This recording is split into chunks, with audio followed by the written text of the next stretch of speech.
2001, the release of Windows XP and a turning point for computing. But before the release in October, laptop manufacturers had to opt to install an older operating system on their laptops, whether it be Windows 2000 or Windows 98. And one of these was truly something to behold. Released in early 2001, we have the Toshiba Satellite Pro 4600, which originally sold for a whopping £4,800 or $5,000 US. It was the cheaper variant to an already very powerful laptop, so features an Intel Celeron running at 700 MHz, which may sound weak but runs on the same Coppermine architecture as the standard Pentium 3. And as performance between the two CPUs was virtually the same, many people opted for this version of the laptop. RAM-wise, it comes in with 128MB of PC100 SDRAM, which clocks in at 100 MHz, which is more than enough to handle quite a few tasks considering the age of the laptop, and the upcoming requirements of Windows XP at the time required less than half of this. But personally, the most interesting part of this laptop is that it has a dedicated graphics chip, not by ATI, Nvidia, or Matrox, instead by Trident, who made the Cyberblade XP directly for Toshiba and use in their laptops. It's complete with 16MB of VRAM and runs on its very own AGP 4x bus. Very powerful for a laptop. Together this all combines to power the 14.1-inch TFT screen with a nice 1024x768 resolution. Granted, LCD was still in its infancy when this laptop was released, but I sure have seen worse screens. It has a 20GB IDE hard drive for storage and a pleasant 4000 mAh battery to promote some portability, complete with a range of connectivity ports such as a floppy drive, a DVD-ROM drive, and of course serial, composite out, and LAN connections. So let's get on with installing something. So first of all, who remembers floppy disk drives? I do, and I actually had to track one down somewhere in my house to get a Windows 98 boot floppy disk ready, just to pair it with the disk that I burned all while this was going on, so that I can actually boot up the installer, as Windows 98 is based on DOS, so needs a floppy disk drive placed in the PC so the installer can boot up. Very complicated, but actually in effect it's just putting a floppy disk in at the same time you put a disk in. Now I already know why some of you are thinking, why am I not installing Windows XP? And the reason is actually very simple. Do you remember how I said this was a proprietary graphics chip? Well, the GPU drivers on XP are actually based on an older version of the drivers and were never updated before Trident went bust. So in my experience, from the best and most stable drivers are for the Windows 98 operating system. However, that's not going to stop you from using Windows XP, as they do somewhat work, just not as well as the Windows 98 ones do. And while all this went on, I noticed the screen was a little bit dirty, and I had nothing better to do because Windows 98 does take quite a long time to install, so I gave it a little bit of a clean up, just so you guys can see what's going on a bit better. But then we got to the bit of the install that means we need a product key. So I went with the go-to of turning it upside down, taking a photo of the product key on the bottom and typing it in letter by letter, otherwise we can't progress.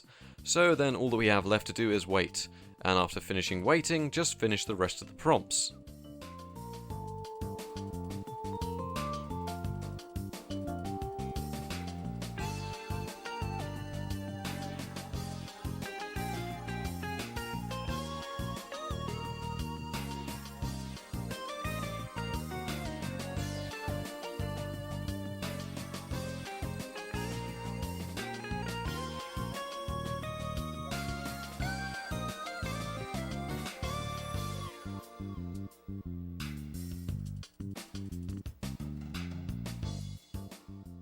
And finally, nearing the end of the installation, it began to update our system settings, which we know by those fun little drums which kept on banging for like 20 minutes. Trust me, the sped up install looks way more appealing than what it actually was. And now that Windows 98 is all set up, we have to get drivers onto it. And drivers on Windows XP and the ones after it are a blessing and so easy to do. But as soon as you go back to Windows 98, you have to hope to hell that they install right, otherwise you're in for a hell of a time uninstalling them with errors all over the place and then trying to track down ones which actually work and waiting to see if they do work and then repeating the process if they don't. So definitely not ideal if you understand where I'm coming from. Luckily for you guys, I already put all the correct drivers on a CD earlier, so we don't have to worry about me messing up there. So luckily I've got everything from the wireless to the graphics drivers, as we need these to pretty much do everything on the machine. I mean, till we get graphics drivers, we can only use the 640x480 resolution in a tiny little box, as I don't think the graphics chips offers any type of scaling even with drivers. So a little bit more in depth about the graphics drivers we have here. They're actually newer than the later XP or 2000 releases of them, and apparently according to some old forum posts are the best working drivers to date you can get for this laptop, essentially making Windows 98 the ultimate operating system for this laptop if you want to game, or use 3D or 2D acceleration that is. With all our drivers set up and installed, I wanted to see if the expandable slots would work, because that was a big feature from Toshiba to advertise.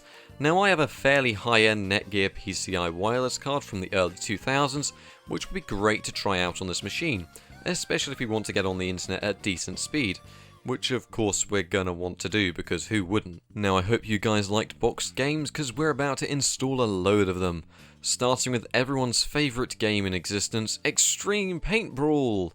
And eventually moving on to something better like Quake 3 Arena, which actually installed DirectX, something Paint Brawl needs to run but didn't actually install for some unknown reason. If anything, it not starting is probably a good thing at this point.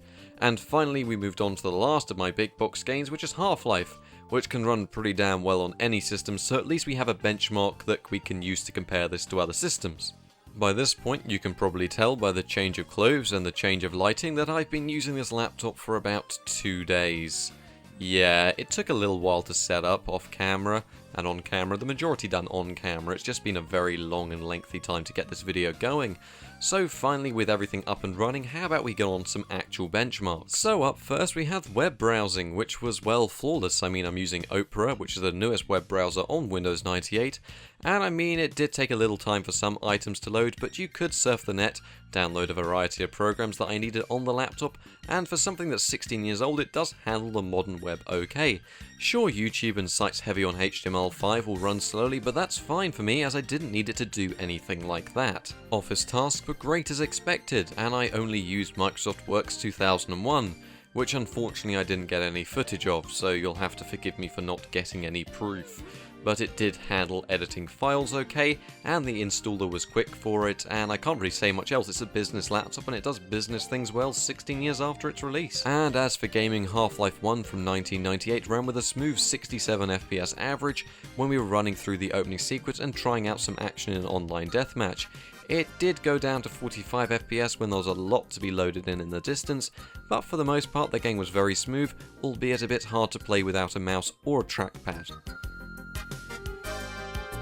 Quake 3 on the lowest settings in 480p ran pretty average for a laptop of this age, with 29 FPS during gameplay and 17 FPS minimums. I'd like to say it's probably because of those graphics drivers not liking the game too much, but I could be wrong. A few I&I tweaks or a drop in resolution, you could definitely up that FPS a tad should you want to. Red Alert 2, a classic and an all-time favourite of mine, ran with a great 60 FPS average when we played the game in the higher 800x600 resolution. It ran fine and hardly dropped any frames at all, and with a mouse attached instead of using the weird thing in the middle of the keyboard, you could definitely get away with all your conquering needs. Command & Conquer Generals on the other hand did not like the Trident Cyberblade at all, and began to artifact during gameplay, probably due to the drivers. With a 3 FPS average and minimums down to 2 FPS, it looked awful and ran fairly bad too. But then again, we were way below the requirements and 2 years before the actual release date with this laptop. And just when you thought the performance couldn't get any worse, we have Paint Brawl, which started and got to the menu before promptly crashing before it allowed us to get into the game. Which is, if anything, better than actually playing it, to be honest. The game is absolute dog shit. Now I usually have a test which all of you like, which is my recording test. But that is really completely out of the question. This can't do x264 encoding, it's a laptop from 2001. So I opted to at least see if it can edit pre-recorded footage and scoured the internet and found an editor that looks like it can cope with some AVI file editing. And sure, it's not perfect, but it does work as a basic video editor and is compatible with Windows 98. So thank you to the random blog that I found this posted on, with not the safest link to it. But it does actually work, and you can add a few effects here or there, or just insert a few files and clips together. It's your choice really, but you can only export as an AVI, which would be my main downside. Not to mention this laptop has composite output, which means you can display your pictures on the big screen. Or if not that, you can play back some DVDs, because even though composite isn't that great, it works on pretty much every TV in existence, giving you games and TV playable on the big screen from just your mobile laptop. And the battery. Well, it works, but not well. You'll be lucky to get around 30 minutes on battery. But if you make your own jury-rigged replacement battery, which I know some people can actually do, then you can probably expect the full 3 hours promised by Toshiba upon release. In fact, portability-wise, although a bit bulkier and a tad heavier than modern-day stuff, you can still take it out today. It's not actually that big. Now, if you'd want to actually use it 16 years later, I probably wouldn't, but you can, so that's at least saying something for the laptop's style and portability. It's held up moderately well after all these years. So, one of the final Windows 98 laptops to be released, and am I going to recommend you get one? Nope, that would actually be stupid, but for retro gaming and using Windows 98, they're great fun, and sure, they are very nostalgic, and pretty cheap nowadays too, but I'd recommend sticking with something a tad more modern and installing Windows 98 onto that, or even just sticking with Windows XP. I loved using it and found myself playing Red Alert 2 for far too long, but for what they're worth, they are still usable for basic gaming and office tasks, and truly not a bad laptop to wave goodbye to the era of bulky laptops and Windows 98. So thank you very much for watching, good night! So I hope you all enjoyed this rather long video, as it's probably the longest I've ever spent trying to make a video, because the laptop did have a few complications, I guess, along the way.